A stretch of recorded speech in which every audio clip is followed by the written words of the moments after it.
Welcome to the TopRank Marketing Digital Marketing News Roundup. I'm Tiffany Allen. And I am Joshua Knight. Ooh. It's our spooky Halloween show. That's why I'm wearing this skull-themed shirt and why you're wearing all black. Yes, that's why I wear black on camera. Hardly ever do you wear black outside of Halloween. But we have nothing but spooky stories for you this week. So first, here's a spooky thing that's happening. Christmas is right around the corner.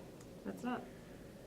That's not spooky if you don't have any obligations to, buy gifts, throw parties, all the things that are supposed to be fun but get less fun as you get older.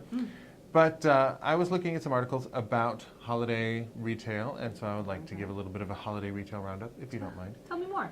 There was a recent survey that Big Commerce did, not, like Big Pharma, but a company called Big Commerce. They surveyed over 1,000 of their clients. These are people with revenue from $50K all the way up to $1 million and more.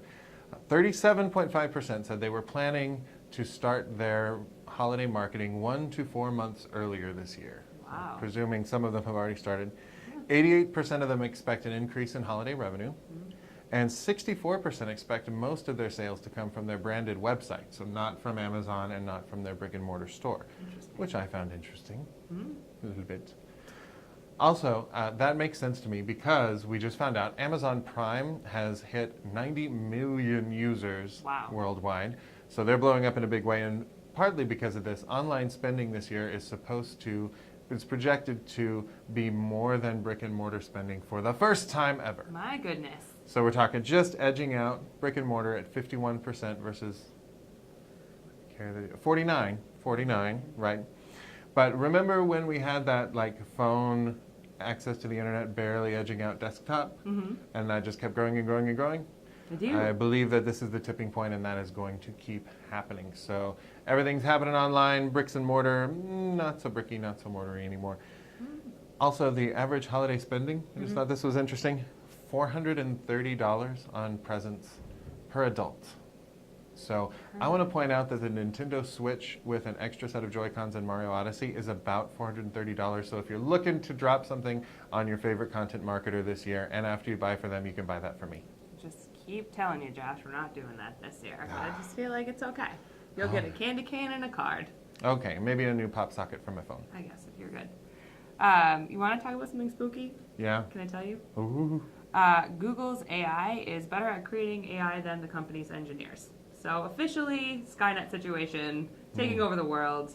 I am frightened and excited about how frightened I am, and vice versa. So the Google CEO says his team has achieved AI inception, which I found delightful, with AutoML. It focuses on deep learning, so that's what that project focuses on. So far, they've used AutoML tech to design networks for image recognition tasks, which they found that it's just as good as Google engineers on that one. What's interesting is that the speech recognition tasks that it executes, it has beat out the Google engineers in terms of its ability to do that task, which, I get it, right? But it has the potential to impact many of the other AI and machine learning softwares that Google has. It could lead to improvement in the speech recognition required for Google Home, for example. So when you're like, buy me socks, and it's like, pop sockets, better. This show brought to you by Pop Socket. Forever. The facial recognition software powering suggested sharing feature in Google Photos. So that's that creepy thing that's like, hey, share this with your sister. I noticed she's in your photos a lot. Or your cat. My cat doesn't have a Gmail, so can't do that. And the image recognition technology utilized by Google Lens as well. So there's a lot of implications that this could lead to for Google. I'm sure there will be more, as Google does tend to innovate here and there on things like machine learning. So more to come, I'm sure. Also very creepy, in a good way. Sort of creepy. Yeah, they're doing things that are surprising, the Google engineers. Chris Penn did a talk where he talked about how they were working on AI to improve Google Translate. And the AI created a proto-language from which from all languages synthesized together. So it's not translating English to Spanish, it's translating English to Google and Google to Spanish. Creepy, but it works. Frightened and excited. Some might say it's spooky how well it works. Some might. You know what else is deeply spooky? Tell me more. The way that marketers are still using last-click attribution. Not so great. But we don't have to anymore because Google is finally rolling out Google Attribution. They announced this in May. We were super excited, and now we get to try it out. They're rolling it out wide this week. So this is machine learning driven, so more of that AI nonsense getting up in your business. But this is leading to data-driven attribution, which is going to be far, far more accurate than your last click, for sure. One of their early adopters was HelloFresh, or HelloFresh. They saw a 10% increase in conversions during their pilot because they could see the keyword and query performance and figure out what was actually leading to clicks and optimize for that. Interesting. And of course, like all AI, as this keeps going, it's only going to get smarter. So I'd say get in on this now, start figuring out how it works and how to use it, and enjoy how it gets better as you go. If for HelloFresh, for example, the machine could teach me how to finely dice peppers, that would be helpful because I'm clumsy with a knife. So if you're listening out there, that's what I'm looking for. Last story for me of the day. Can we talk about paywalls? Spooky. Very spooky. Les sigh. Facebook is bringing paywalls to instant articles in your mobile feed for Android as a test for some publishers. As a caveat, this isn't going to happen to you forever, all day, starting now.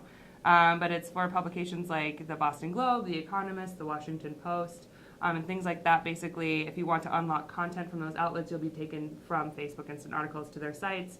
The transactions will occur on their site, so those publications retain the revenue for the transaction.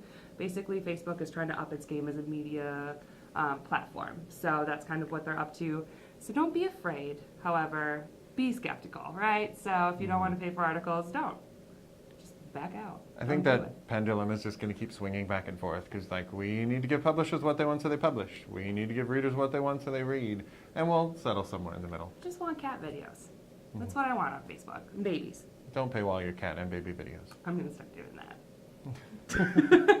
Take you right out of the app. Well, if you want to talk more about social media, there's a big event happening today. Social Media Breakfast 100th event. TopRank will, of course, be there. So if you're interested in all the action and fun and delightful coworkers that we have, follow at TopRank for kind of live-ish updates and excitement. Otherwise, read the rest of the post because there's a lot of great news here, too. Oh, and one more spooky thing.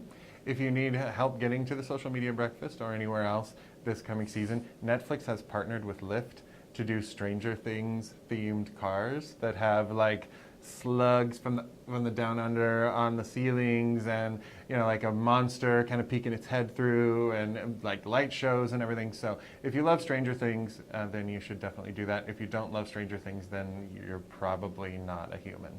I assume it's bring your own waffles. They may have some frozen waffles, but they're hard to eat frozen. Fair enough. I'm willing to do it. That's all the news we have for you today. We'll be back next week with more news. Otherwise, follow TopRank on Twitter at TopRank or subscribe to the blog.